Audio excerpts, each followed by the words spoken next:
Ça me semble absolument capital que la littérature aussi voit ce qui n'est pas vu. La littérature, c'est aussi ça, pour entendre ce qui n'est pas dit. Or, énormément de choses dans la France populaire ne sont pas dites.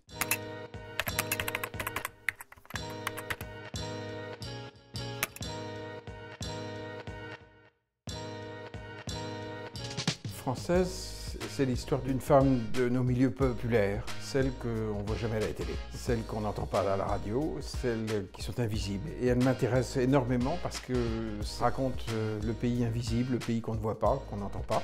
Et elle m'intéresse aussi parce qu'elle n'a pas de surmoi. C'est-à-dire que quand il y a un truc qui passe par la tête, elle le fait, elle le vit, elle le dit, elle a accès à sa vérité. Quand un homme est à gifler, elle le gifle. Quand il est merveilleux, elle le baise. Quand elle doit le quitter, elle le quitte. Et quand elle doit dire la vérité sur ce qui se passe dans nos territoires invisibles, elle le hurle. Ça fait très longtemps, 20 ans, que je construis des programmes sociaux, des programmes associatifs, que j'ai constitué d'énormes mouvements citoyens. Et ça m'a amené à quitter l'endroit où je suis, c'est-à-dire le 14e arrondissement de Paris. Ça m'a amené à regarder la réalité du pays. Et progressivement, je me suis rendu compte que les gens qu'on dit ordinaires étaient extraordinaires, que l'intelligence du pays était là où on ne regarde pas, que la créativité du pays était hors cadre et surtout très très loin de Paris. Pendant des années, j'ai écrit des romans qui permettaient de fuir la réalité. Quand j'écrivais L'île des gauchers, c'était parce que le monde des droitiers ne me convenait pas.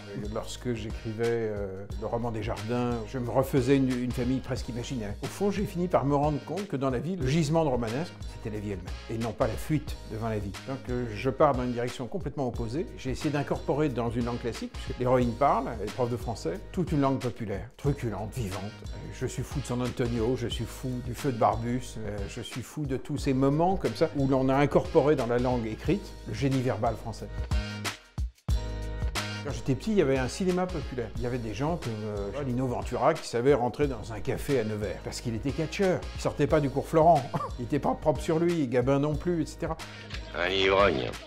Oh ben un peu, oui. Même que le père Bardas qui boit 15 pastis par jour, il n'en venait pas. Ah, parce que tu mélanges tout ça, toi, mon espagnol, comme tu dis, et le père Bardas. Les grands-ducs et les bois sans soif. Toute cette culture populaire française, c'est tiré, quoi. Et quand on veut s'intéresser au peuple, entre guillemets, Paris, on parle des cités, ou on parle du quart-monde. C'est pas ça du tout, le peuple français. C'est une petite partie du peuple français. J'ai voulu revenir à ce grand roman dont la capitale se fout. Parlons clair, la réinvention de la société française en ce moment, qui est en train de s'auto-réparer, est essentiellement le fait des femmes. La vie associative en France, c'est des femmes. J'ai cofondé un programme qui s'appelle Lire et faire lire. On embarque les retraités du pays pour transmettre le plaisir de la lecture. On s'occupe de 750 000 enfants, il y a plus de 20 000 bénévoles, 95% de femmes. L'action sociétale, c'est le fait des femmes. Donc raconter le génie du pays, ça passait forcément par une fille.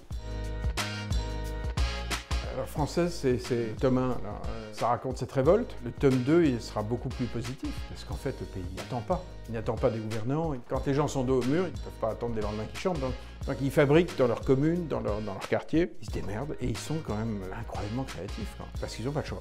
Et dans nos communes, il y a un laboratoire de toutes les solutions pour arriver à réparer nos fractures, qui est incroyable, et j'ai très envie d'écrire là-dessus. Il y a une forme d'héroïsme romanesque qui est jubilatoire. C'est un livre qui m'a coupé de la littérature pendant des années. C'est le Voyage au bout de la nuit. J'ai dû lire vers 15 ans. Je ne m'attendais pas du tout à ça. Je ne m'attendais pas à ce qu'on puisse tordre la langue pour en tirer autant d'émotions. À ce que la poésie puisse se faufiler aussi bien dans de la prose. Il me semblait bizarre que je dise ça parce que mes 20 premiers livres n'en portent aucune trace. Et peut-être que je reviens beaucoup plus avec Française, vers une réinvention du français. C'est très loin de tout ce que je viens de dire. Je crois que c'est les confessions d'un enfant du siècle. Je suis fou amoureux de ce type. Je suis dingue de Musset. Je suis dingue de sa langue, c'est le plus grand poète qui soit. Je suis dingue de sa manière d'aimer. Il est radicalement surdoué. Un emmerdeur né. Un type qui rend les filles totalement chèvres, probablement odieux. Et l'homme le plus charmant du monde.